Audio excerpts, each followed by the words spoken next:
Hi everyone, welcome back to this episode of the PoshPod Season 3, where my co-host Bishen Jeswant, who is a partner in the employment law practice at Cyril Amarchand Mangaldas, and me, Laxmi Char, co-founder at Parity, are discussing elements of the POSH Act. And, Bishen had asked me this question off camera, and I said, hey, let's talk a little bit about that, because the question that we were thinking about is there something in the Act that in the last 10 years, based on the way that it's been implemented in the corporate world, leaves a certain kind of question mark, right? And I was sharing with Bishen, and Bishen, my question to you, right? There does not seem to be any specific kind of wording that addresses the possibility of retaliating against an aggrieved woman after her, her complaint has been disposed of. Is there anything in the Act that the IC could, learn about and interpret and use to address this? Hey Lakshmi, good day everyone. Great question. And it's true that the POSH Act doesn't have specific language on retaliation, and retaliation is a genuine big concern because of the power imbalance involved in a lot of the POSH complaints. You see a senior respondent against a junior complainant, right? So there is definitely scope for retaliation, and it would be nice if the POSH Act expressly addressed that. But in the absence of that, there is still enough in the POSH Act to deal with this, right? So, which is Section 3 is the section that you're referring to, if anybody wants to go back and look at the wording in the Act, right? So this is a section which sets out a whole bunch of actions, which if you just look at them independently, don't look like sexual harassment, right? And the section starts by saying these actions or these circumstances, if they exist in connection with sexual harassment, amount to sexual harassment.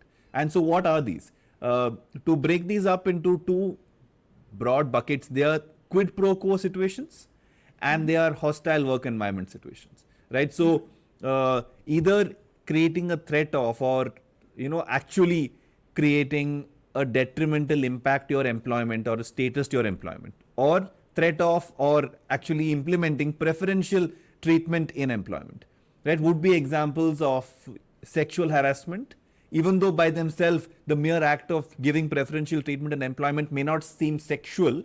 If it happens in connection with sexual harassment, then it would be sexual harassment, or creating a hostile or intimidating work environment for an individual. Again, that sentence by itself doesn't have a sexual element to it.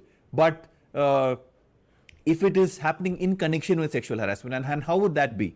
So if, let's say, there is a senior manager who's pursuing a junior employee very strongly and she rebuffs his advances multiple times, and then during the next, let's say, promotion cycle or increment cycle, she gets a bad increment or doesn't get promoted when she should otherwise have based on merit.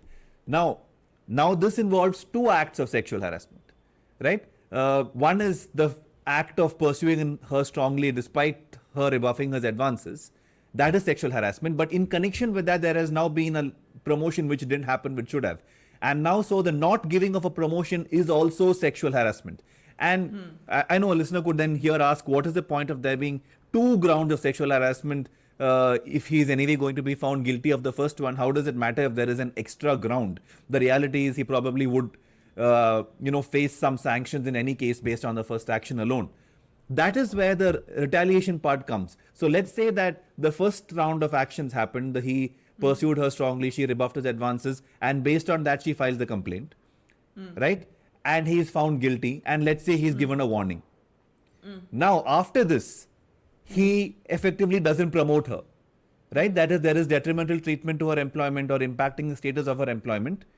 And if the woman is able to show and file another complaint to say that he didn't promote me, and that is sexual harassment, he could be found guilty independently of that second act as being sexual harassment, and possibly could be fired for it. Right? Yeah. Which he may not otherwise have been fired for if he simply didn't promote a person. That may not have been a fireable offense. But here, because he is being found guilty of sexual harassment the second time, there is a greater chance of him actually being fired. So there is power in the hands of the IC to deal with such instances as retaliation, and fire people for retaliation being sexual harassment, if that makes sense. Yeah. It does to me, but I have kind of like a nuance, right? Because a couple of times when the woman who's going through the situation comes up to me as an external member, says, hey, want to talk to you. She has not actually filed a complaint earlier. So manager has made sexual advances. She has rebuffed him. And it seems like he's accepted it, right? So he tried a couple of times. And then when she very strongly said, look, no, not interested, he kind of stopped. And within 3 months, it's the annual kind of evaluation cycle. And she mysteriously finds that from being the top quartile of team performers, she's dropped down to the bottom quartile. And in one particular case, she was even put on a performance improvement plan. That's when she went to HR and said that, hey, I suspect the reason why this has happened to me is because I said no to him. So it's almost like you said, the quid pro quo, like the carrot and the stick. Yeah. So this is the stick that she's facing with. So in that case, can she raise a complaint, a POSH complaint at that time, not having raised one earlier? She definitely can, because under the POSH Act, right, you can file a complaint within, currently it is 3 months of the last incident of sexual harassment, right? So Correct. here there are, now the way the act is worded, the section 3 I'm referring to, so the first action of pursuing despite being rebuffed is sexual harassment. But the last incident in that series happened later down the line when she got a bad performance appraisal. So then, as long as she files a complaint within 3 months from then, that can legitimately be taken up by the IC. And IC will, like I said earlier, IC will then look at this as 2 grounds of sexual harassment, which is still relevant, right? The first one, pursuing despite rebuffing, to giving a bad performance appraisal. And if it was only the first one, maybe he would only have been, let's say, maybe the manager would not have received a bonus or a promotion. But now, because those 2 grounds are serious enough, maybe he can be terminated from employment on that basis. So there is still value in there being 2 grounds as opposed to 1. And knowing that the second ground of giving a bad performance appraisal is sexual harassment. And that lets an IC, combine 2 grounds of sexual harassment to impose a proportionate sanction. Yeah. So that's so interesting. So let me share another kind of scenario, right? And this was a couple of peers, colleagues, who had a consensual office romance, and then the romance broke up. She moved on. He continued to, and I'm using this term because this is the term that she used in her complaint. She said, he hounds me. He hounds me every day, asking for an explanation as to why I have broken up with him. I don't believe that I need to provide this. We've broken up. I've moved on. I'm living my life. I just want him to leave me alone. So his point is, I'm okay to leave her alone as long as she explains to me what's wrong with me. Why is she not interested in me anymore? And we were wondering whether Section 3 would even apply over there, because she turned around and said, I can't even do my job. Okay, so this would not be a Section 3 situation. It would still be sexual harassment, right? And that there is a person who's trying to pursue you romantically after the relationship is ended. So in this fact situation, I would separate the fact that there has been a previous relationship and just look at the hounding independently, right? Yeah. When you're hounding a person for a romantic relationship, whether it's an explanation for why they don't want to be in a relationship or whatever, the reality is that they are hounding them in relation to a romantic relationship, right? So that independent fact would be sexual harassment by itself. Forget they had a relationship in the past. So there isn't, this wouldn't be a Section 3 situation where there is a quid pro quo or creation of a hostile work environment based in connection with sexual harassment. Because if there was anything sexual which happened during the relationship, that at the time when it happened was not an unwelcome advance. That was not sexual harassment. So the hounding now cannot be a second incident happening in connection with that, in connection with sexual harassment, because anything sexual that happened during the relationship was not sexual harassment, assuming that it was with consent, right? Yeah, it was totally so, consensual. Yeah, so then this would be sexual harassment, but not under Section 3. Okay, but the Act does cover it, and this is a complaint. The IC does have jurisdiction to take up this complaint. Correct, it would. Yeah, and talking of jurisdiction, there was one more case. I'm going to pick your brains now, right? And I'm hoping that the listeners are kind of looking at this or listening to this and thinking about what they would have done in these circumstances. Share with us your opinion, folks. But Bishen, we talked about earlier on about the PIP, about the woman who was put in a PIP within that time period. How about in a particular organization, large organization with multiple offices in the same city, the woman goes to HR and it starts with her saying, hey, my manager has arbitrarily transferred me from location A to location B. He knows very well that location A is within, a half-hour commute of my home, and location B is significantly further away. I believe that he is, doing this out of spite.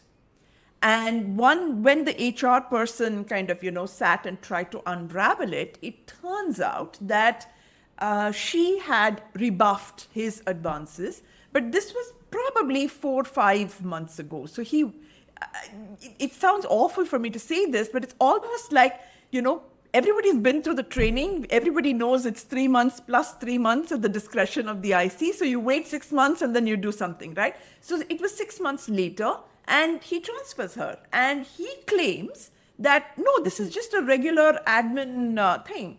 She says he's targeting me because of this situation. Yeah, so this is again has to be borne out by the facts, and so there is no reason for the IC not to take this up. This is similar to the example we discussed earlier, where there is one set of actions which is sexual harassment, the person pursuing her when she, rebuffed him, and now he is transferred on that basis, right? So it would have to be demonstrated during the proceedings that the act of transferring the individual had no good faith basis or a commercial reasonable business basis, right? So in the absence of that, and the woman being able to show that this was in light of the him pursuing her, that the transfer eventually happened, it would definitely be sexual harassment and squarely fall under Section 3 as well. There would be no issue here of the timeline for filing the complaint, because the act of transfer would be the last in the series of incidents that happened, and as long as the woman filed the complaint within the 3 plus 3 month period from when the transfer happened, there should be no issue with taking it up. And the IC itself, forget the timeline. If the IC is to determine if it has jurisdiction on this matter, the answer is yes. There is no reason not to take up the matter just because the complaint pertains to a wrongful transfer, which on the face of it is not sexual, as long as there could in the background be a sexual harassment basis for which the transfer happened. So the IC should take it up and analyze this to see if there is sexual harassment in fact. Very nice. So Bishen, just to kind of round up, everything that we've been speaking of, a people manager does have administrative and fiduciary responsibility to the organization that employs him, right? And he should, in fact, conduct himself along, the accepted behavior patterns. However, if it is not an admin issue, if there is a toxic situation that has been created because of sexual harassment in the background, it is something that the IC can in fact take up, investigate, and in the course of the investigation, figure out what the situation is. If it is sexual harassment, do what needs to be done. And if it's not, then, send it back to HR to deal with that as a workplace grievance maybe. Yeah, that's correct. Spot on. I just want to add one small point here, unrelated to what you said last, but previously you were talking about how the complainant may have gone to HR to discuss certain matter. As a separate episode, we should probably discuss here what the role of the HR can be in dealing with complaints of POSH. Maybe the HR is not the right person to be hearing complaints of sexual harassment in the first place. So for another episode, but I wanted to flag that off for our viewers as well, that there is a bit of a gray area there about the role of HR in POSH complaints. Okay. Let's talk about HR, because I think it is a headache in the making. And on that note, thank you so much, Bishen. As always, lovely chatting with you. Viewers, listeners, keep the comments flowing. Bye, everyone. Catch you on the next episode. Bye-bye.